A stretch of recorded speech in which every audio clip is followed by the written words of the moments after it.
أعوذ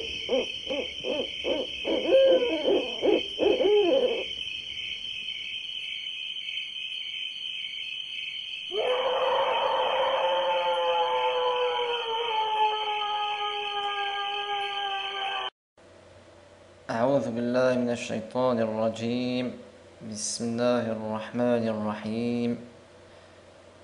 La louange est à Allah, que davantage d'honneur et d'élévation de degré soit accordé au prophète de Allah. Louange à Allah, celui qui est unique, celui qui n'a besoin de rien, qui n'est pas engendré, qui n'engendre pas, qui n'a nul équivalent. Je loue Allah Ta'ala et je l'implore de me guider sur le chemin de droiture. Mes frères de foi, nous allons parler aujourd'hui de la vie du barzakh, la période entre la mort et la résurrection, et ce qu'elle comporte. Allah tabaraka wa ta'ala dit وَمَنْ أَعْرَضَ عَنْ ذِكْرِي فَإِنَّ لَهُ مَعِيشَةً ضَنْكًا.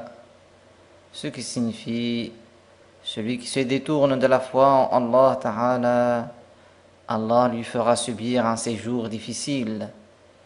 Surat Taha, c'est-à-dire dans la tombe, tout comme l'a expliqué le prophète sallallahu alayhi wa sallam.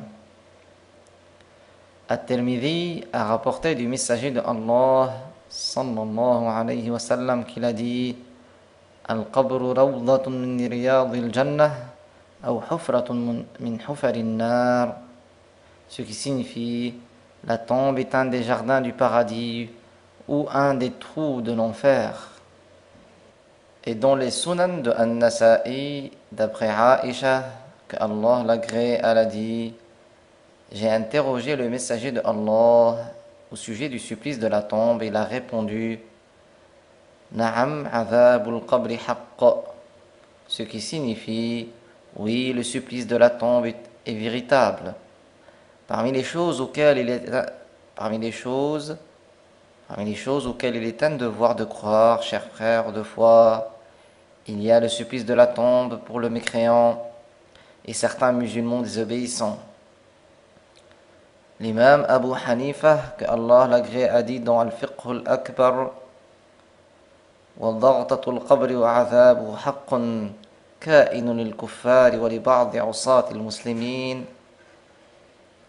Ce qui signifie la pression de la tombe et son supplice sont véritables. C'est quelque chose qui aura lieu pour le mécréant et certains musulmans désobéissants. Ce qui indique que le supplice de la tombe aura lieu avec l'âme et le corps, c'est ce qui a été rapporté de notre maître Omar ibn al-Khattab, que Allah l'agrée, lorsqu'il a interrogé le bien-aimé Muhammad sallallahu alayhi wa sallam, il lui a dit: Aturaddu alayna uquluna ya Rasulallah. Ce qui signifie: est-ce que nous reprendrons conscience ô messager de Allah? Ce qui signifie: est-ce que nous reprendrons conscience au messager de Allah? Le prophète sallallahu alayhi wa sallam lui a répondu: Na'am kahayatikum al-yawm.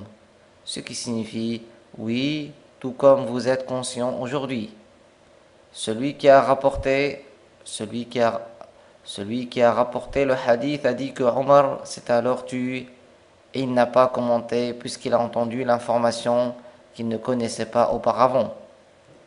Parmi les preuves du supplice de la tombe, il y a la parole de Allah tabaraka wa ta'ala: An-naru yu'araduna 'alayha ghuduwan wa 'ashiyya wa yawma taqumu as-sa'atu adkhilu ala fir'auna ashadda al-'adhab. Ce qui signifie: ils seront exposés au feu une fois en début de journée, une fois en fin de journée, et au jour dernier, faites entrer ceux qui ont suivi Pharaon dans la mécréance, ou pire des châtiments. Faites entrer ceux qui ont suivi Pharaon dans la mécréance, au pire des châtiments. Surat Ghafir. Ce qui visait ici par Al-Fir'aoun, c'est-à-dire ceux qui l'ont suivi sur l'association et la mécréance. Ces gens-là seront exposés à l'enfer une fois au début du jour, une fois à la fin du jour. Ils seront emplis de terreur et de peur. Cette exposition n'aura pas lieu dans l'au-delà, mais elle aura lieu avant le jour du jugement, tout comme cela est compris de cette ayah. Ce n'est pas non plus avant la mort, tout comme cela est clair et apparent. Cela implique donc que cette exposition aura lieu dans la période de la tombe, dans le barzakh. C'est la période entre la mort et la résurrection. At-Tirmidhi a rapporté du messager de Allah, Muhammad sallallahu alayhi wa sallam, qu'il a dit ce qui signifie: rappelez-vous souvent du destructeur des plaisirs, à savoir la mort, parce qu'il n'y a pas un jour sans que la tombe dise: je suis la résidence de l'exil, je suis la résidence de la solitude, je suis la résidence de la terre, je suis la résidence des vers. Et lorsque l'esclave croyant, c'est-à-dire dont la foi est complète, sera enterré, la tombe lui dit: bienvenue, tu étais de ceux que j'aime le plus quand tu marchais à la surface, et maintenant que tu es à ma charge et que tu es arrivé chez moi, tu verras ce que je fais de toi. Tu verras ce que je fais de toi. La tombe va s'étendre pour lui à perte de vue. Il lui sera ouvert une porte qui donne vers le paradis. Alors que si c'est l'esclave pervers ou mécréant qui sera enterré, la tombe lui dit: tu n'es pas le bienvenu, tu faisais partie de ceux que je détestais le plus quand tu marchais à la surface. Et maintenant que tu es à ma charge et que tu es arrivé chez moi, tu verras ce que je fais de toi. Alors la tombe se referme sur lui au point que ses côtes vont s'entrecroiser. Le messager de Allah sallallahu alayhi wa sallam a montré de ses doigts. Il les a entrecroisés et il a dit ce qui signifie: Allah met à sa charge 70 serpents. Si l'un d'entre eux soufflait sur la terre, elle ne ferait plus rien pousser jusqu'à la fin du bas monde. Ils vont le dévorer et le griffer jusqu'à ce qu'il arrive au jour de l'exposition des actes. Parmi les supplices de la tombe, mes frères de foi, il y a la pression dans la tombe. Les parois des deux côtés de la tombe vont se rapprocher au point que les côtes du supplicié vont s'entrecroiser. Les côtes du côté droit vont croiser ses côtes du côté gauche. Mes bien-aimés, qui supporte la douleur de la torsion d'un de ses doigts? Qui supporte la douleur de la fracture de sa main? Quelle douleur alors celle qui suivra l'entrecroisement des côtes? Ô Allah, préserve-nous du supplice de la tombe et de la pression de la tombe, ô toi le plus miséricordieux des miséricordieux. Parmi les supplices dans la tombe, également, il y a la peur de son obscurité et de sa solitude. Il y a aussi le coup donné par les deux anges Munkar et Nakir. Ils frapperont le mécréant avec une masse de fer. Si ce coup était asséné à une montagne, elle fonderait.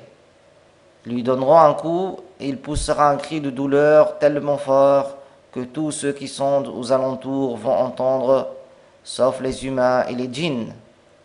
Parmi ce qui est un supplice dans la tombe également, il y a l'attaque des serpents, des scorpions et des bestioles de la terre qui vont le dévorer et consommer de son corps.